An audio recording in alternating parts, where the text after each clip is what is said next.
Je m'appelle Clax, j'ai 20 ans, je suis graffeur, ça fait à peu près 7 ans que je peins. Je travaille sur tout type de support, mur, papier, toile, planche, bois, etc. Je suis spécialisé dans les portraits, même si mon entrée dans le graffiti a été la lettre, comme la plupart des graffeurs. J'étais passionné par les lettres et son ornementation.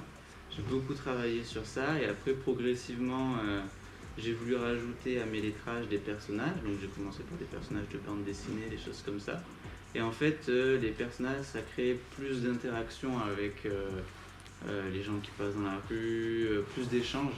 Et du coup j'ai continué dans cette voie-là. Puis en fait ça me plaisait aussi de pouvoir reproduire par la suite des portraits que je pouvais voir de personnages dans les films ou des choses comme ça. Et voilà, maintenant je fais presque plus que des portraits et c'est super cool. Oui, on a vu sur votre Instagram en plus, oui, des personnages de films, de séries. Ouais, c'est ma source d'inspiration première. Depuis tout petit, je suis passionné par le cinéma et les séries et tout ça, la pop culture de manière générale. Et en fait, du coup, ouais, c'est ce qu'on ressent dans mon travail, c'est directement inspiré de la pop culture. Du coup, quel genre d'artiste êtes-vous Du coup, voilà, je suis graffeur, muraliste, certains disent. Voilà, artiste de manière générale. J'utilise autant la bombe que les Posca ou les pinceaux. Je m'adapte en fonction des dimensions et des supports. Qu'est-ce qui vous a donné envie de faire ce métier? Depuis quand? J'ai toujours été passionné par le dessin. Ensuite est arrivée la culture hip-hop, dont le graffiti en fait partie. J'ai commencé par la danse. J'adorais en fait l'énergie et l'échange qu'on pouvait avoir dans cette culture-là. Et en fait, donc en découvrant tout ça, les 5 piliers du hip-hop, qui sont le beatbox, le rap, la danse, le graffiti et le DJing, je me suis rendu compte que j'étais en fait plus proche du graphe que de la danse, parce que j'étais plus à l'aise en dessin. Et voilà, c'est venu comme ça. Avez-vous fait étudié dans une école d'art? Je suis au Gobelin, mais pour le coup c'est plus du design que de l'art ou de la peinture. Donc c'est encore différent. J'ai fait ça pour apprendre au départ à utiliser les outils de PAO, donc les logiciels sur ordinateur, pour en fait élargir mon domaine de compétences, ajouter une corde à mon arc. En fait ça permet de pouvoir après développer un peu plus des impressions sur textile, sur papier, et après aussi un peu de vidéo ou des choses comme ça.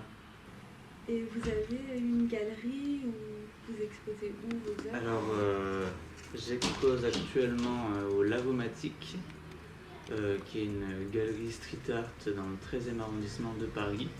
Là, j'ai des œuvres pour 2 semaines.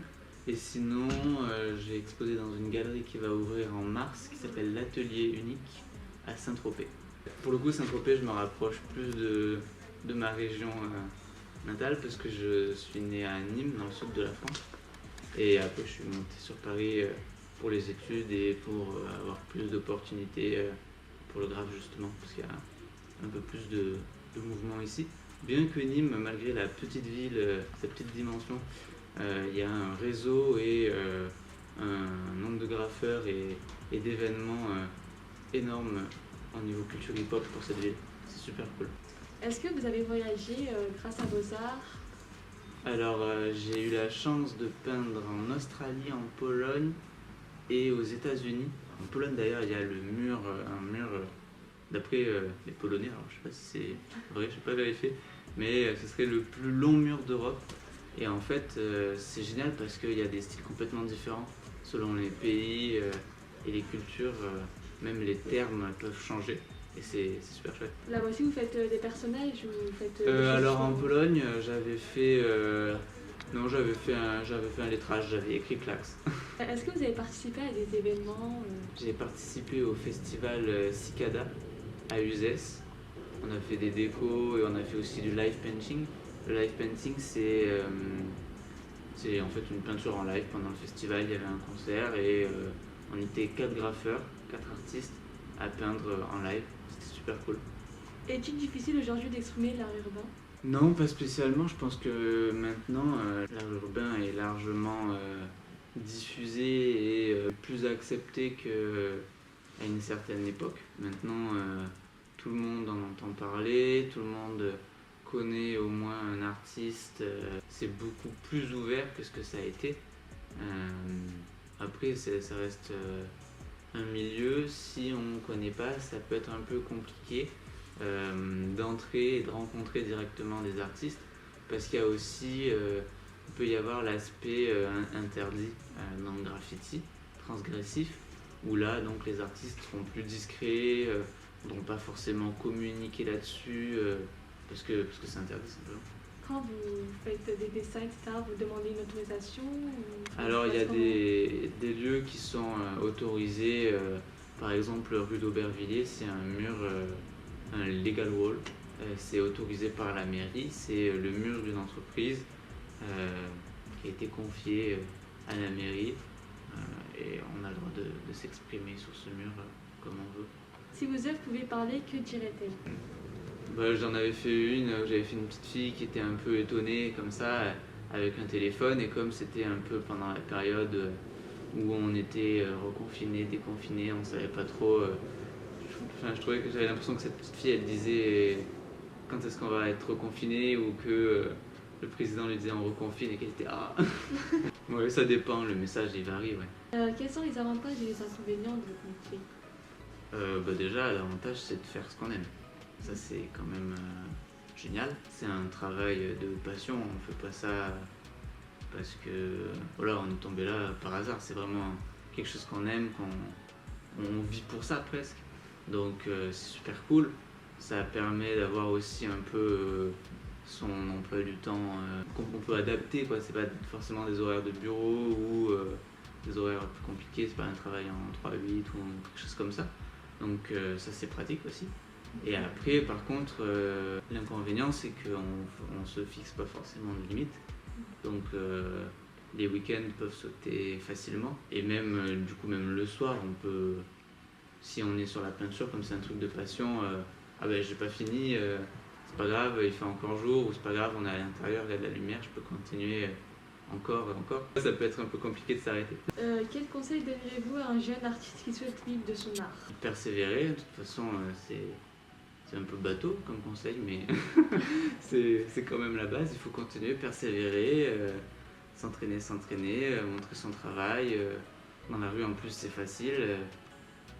On peut s'exposer assez facilement sur les murs et travailler pour avoir le meilleur style possible et arriver à faire ce qu'on a envie au moins de faire. Et je pense qu'après, il y aura un moment où il y aura un déclic et à force les gens vont partager ton contact, etc. Et au début ça commence avec quand même la famille, il y a toujours le cousin de machin qui a un truc à faire, donc ça peut être pas mal au départ pour arriver à se faire connaître. Après, on élargit un petit peu son domaine. C'est comme ça que vous êtes fait connu, vous, c'est ça?